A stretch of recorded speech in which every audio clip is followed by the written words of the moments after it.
11వ దావీదు కీర్తన చూసుకున్నట్లయితే మనకు కరెక్ట్గా 10 వర్సెస్ ఉంటాయండి. ఎక్కువ పెద్ద కీర్తన ఏం కాదు, చాలా చిన్న కీర్తనే. కరెక్ట్గా 10 వచనాలు మనకు ఇక్కడ కనిపిస్తూ ఉంటాయి.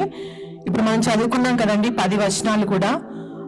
ఈ యొక్క ఓవరాల్గా ఈ కీర్తన గురించి దేవుడు ప్రేరేపణ బట్టి నాకు అనిపించింది ఏంటంటే, ఒక మాటలో చెప్పాలంటే ఈ యొక్క కీర్తన దేని తెలియజేస్తుంది అంటే దేవుణ్ణి స్తుతించండి అని.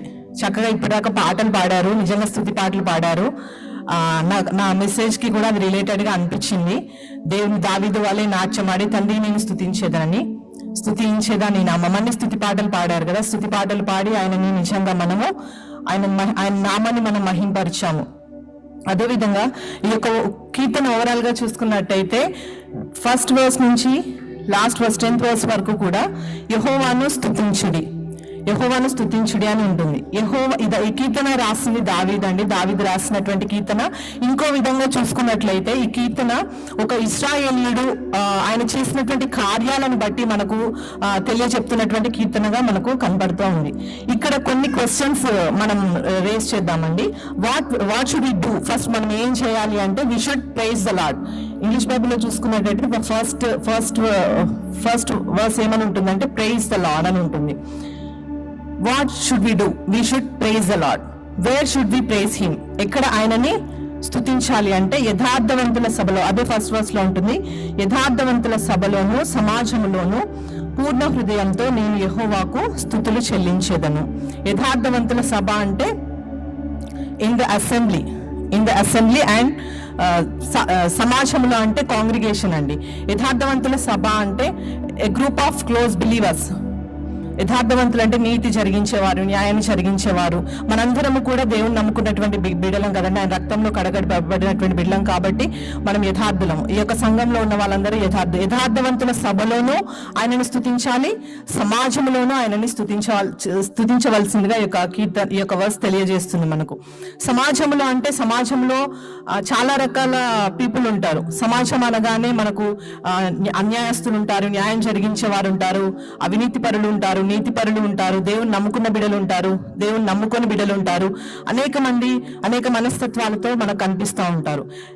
ఏం చేయాలి అసలు మన జీవితంలో? మనం మొట్టమొదటిగా చేయాల్సినటువంటి పని ఏంటంటే, మనం ఏదైనా ఒక సంకల్పాన్ని కలిగి ఉండాలి అని మన జీవితంలో నిర్ణయించుకుంటే ఫస్ట్ మనం నిర్ణయించుకోవాల్సిన విషయం ఏంటంటే యెహోవాని స్తుతించుడి. ఎక్కడ స్తుతించాలి ఆయనని? యథార్థవంతుల సభలోను సమాజ మందిరంలోనూ ఆయనను స్తుతించాలి. అసలు స్తుతి అంటే ఏంటి? ఫస్ట్ ప్రైజ్ అండ్ వర్షిప్ అంటాం కదండి. అసలు రెండిటికి డిఫరెన్స్ ఏంటి? ప్రైజ్ అంటే ఏంటి, వర్షిప్ ఏంటి? ఇప్పటివరకు ప్రైజ్ అండ్ వర్షిప్ జరిగింది కదా. స్తుతి అన్న దానికి అర్థం ఏంటంటే, స్తుతిని మనం ఏ విధంగా డిఫైన్ చేయొచ్చు అని అంటే, దేవుడు మన జీవితంలో చేసినటువంటి కార్యాలను బట్టి మనము స్తుతి చెల్లించవచ్చు. అది కాకుండా మన జీవితంలో ఎటువంటి మేలు పొందుకోకపోయినా కూడా, ఏమి చేయకపోయినా, దేవుడు మనల్ని మానవులుగా సృజించాడు, మనం ఈ విధంగా నిల్చొని ఉన్నాము, సజీవులుగా ఉన్నాము. మనము ఎంతో మంది ఈ సిచ్యువేషన్ అంటే ఇటువంటి ధన్యతను పొందుకోలేనటువంటి వారు చాలా మంది ఉంటారు. అందుని బట్టి, ఆ చిన్న కారణాన్ని బట్టి కూడా మనం దేవుని స్తుతించవచ్చు. దేవుడు మనల్ని సజీవులుగా ఉంచినందుకు, ఆరోగ్యంగా ఉంచినందుకు, ఆయుష్తో మనల్ని బలపరుస్తున్నందుకు. ఎంతో మంది ఎన్నో సమస్యలతో బాధపడుతూ ఉంటారండి వేరే వాళ్ళని కంపేర్ చేసుకున్నప్పుడు.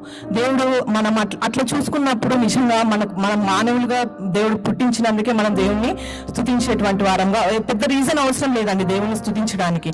దేవుని స్తుతించండి. ఇక్కడ దావీదు చెప్తున్నాడు యెహోవాను స్తుతించుడి అంటే, మనం ఏదైనా ఒక పని చేయాలని ఎవరికైనా చెప్తున్నప్పుడు దాన్ని అనుభవిస్తేనే మనం దాని గురించి ఒకరికి చెప్పగలుగుతాం.